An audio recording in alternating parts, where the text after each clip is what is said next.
ವಿರಾಮದ ನಂತರ ವಿಶೇಷ ಕಾರ್ಯಕ್ರಮಕ್ಕೆ ಮತ್ತೊಮ್ಮೆ ಸ್ವಾಗತ. ನಾಗರಾಜ್ ಅವರು ಬೆಂಗಳೂರಿಂದ ಕರೆ ಮಾಡಿದ್ದಾರೆ. ನಮಸ್ತೆ ನಾಗರಾಜ್ ಅವರೇ. ನಮಸ್ತೆ ನಾಗರಾಜ್. ನಮಸ್ತೆ.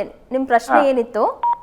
ಪ್ರಶ್ನೆ ಬಂದು ಈ ರಾಶಿ ಮೇಷರಾಶಿ ವೃಷಭ ರಾಶಿ ಮದುವೆ ಮಾಡ್ಕೋಬಹುದಾ ಅಂತ. ಅದು ಆಮೇಲೆ ಜ್ಯೋತಿಷಿಯಲ್ಲಿ ಕಾರಕೋ ಭಾವನಾಶನ ಅಂತ ಹೇಳ್ತಾರೆ. ಅದು ಗುರುಗ್ರಹಕ್ಕೆ ಅನ್ವಯಿಸೋಲ್ಲ. ಇದಕ್ಕೆ ಏನ್ ಅರ್ಥ ಅಂತ ಬೇಕಾಯ್ತು ಮೇಡಮ್. ಬಹಳ ಒಳ್ಳೆ ಪ್ರಶ್ನೆ ಕೇಳಿದ್ದೀರಾ. ನೋಡಿ, ಏಕರಾಶ್ಯೋ ಸದಾ ಪ್ರೀತಿ ಐಶ್ವರ್ಯಂ ಸಮಸಪ್ತಕೆ ಅಂತ ಒಂದು ಸೂತ್ರ ಇದೆ.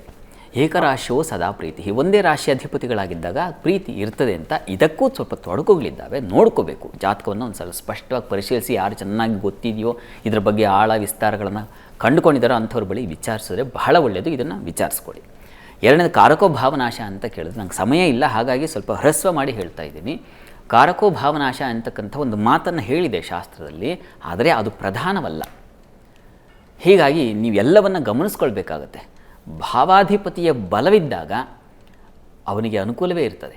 ಈಗ ಕಾರಕ ಗುರು ಮನೆಯಲ್ಲೇ ಇದ್ದಾಗ ಅದು ತೊಂದರೆ ಆಗಲ್ಲ, ಅದು ಹಂಸಯೋಗವಾಗುತ್ತೆ. ಅದು ಲಗ್ನ ಕೇಂದ್ರ ಸ್ಥಾನವಾಗಿದೆ. ಹೀಗೆ ಹಲವು ವಿಚಾರಗಳಿದ್ದಾವೆ. ಇದನ್ನು ನಾನು ಒಂದು ನಿಮಿಷದಲ್ಲಿ ಹೇಳಲಿಕ್ಕಾಗಲ್ಲ.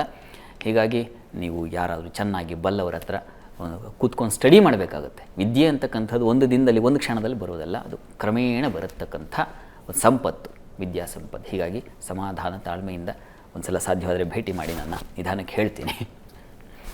ಕರೆ ಮಾಡಿದ್ದಕ್ಕಾಗಿ ಧನ್ಯವಾದಗಳು. ಇನ್ನು ಶಾಸ್ತ್ರಿಗಳ ಇವತ್ತಿನ ಸಂಚಿಕೆಯಲ್ಲಿ ದಾಂಪತ್ಯ ಕಲಹಕ್ಕಿರುವಂತಹ ಪ್ರಮುಖವಾದಂತಹ ಕಾರಣಗಳು ಏನು, ತಾಳ್ಮೆ ಹೊಂದಿದ್ರೆ ದಾಂಪತ್ಯ ಜೀವನ ತುಂಬಾ ಚೆನ್ನಾಗಿರುತ್ತೆ ಅನ್ನೋದ್ರ ಬಗ್ಗೆ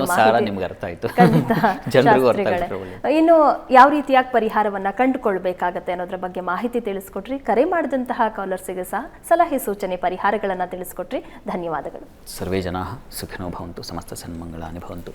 ಎಲ್ಲರಿಗೂ ಶುಭವಾಗಲಿ, ಎಲ್ಲರೂ ಸಂತೋಷದಿಂದ ಇರಿ, ಒಳ್ಳೆಯದಾಗಲಿ. ವೀಕ್ಷಕರೇ, ಇದಾಗಿತ್ತು ಈ ಹೊತ್ತಿನ ವಿಶೇಷ ಕಾರ್ಯಕ್ರಮ. ನೇರ ದಿಟ್ಟ ನಿರಂತರ ಸುದ್ದಿಗಾಗಿ ನೋಡ್ತಾ ಇರಿ ಏಷ್ಯಾ ನೆಟ್ ಸುವರ್ಣ ನ್ಯೂಸ್.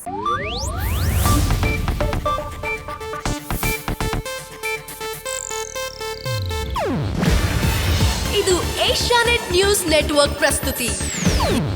ನೀವು ನೋಡ್ತಿದ್ದೀರಾ ಏಷ್ಯಾ ನೆಟ್ ಸುವರ್ಣ ನ್ಯೂಸ್.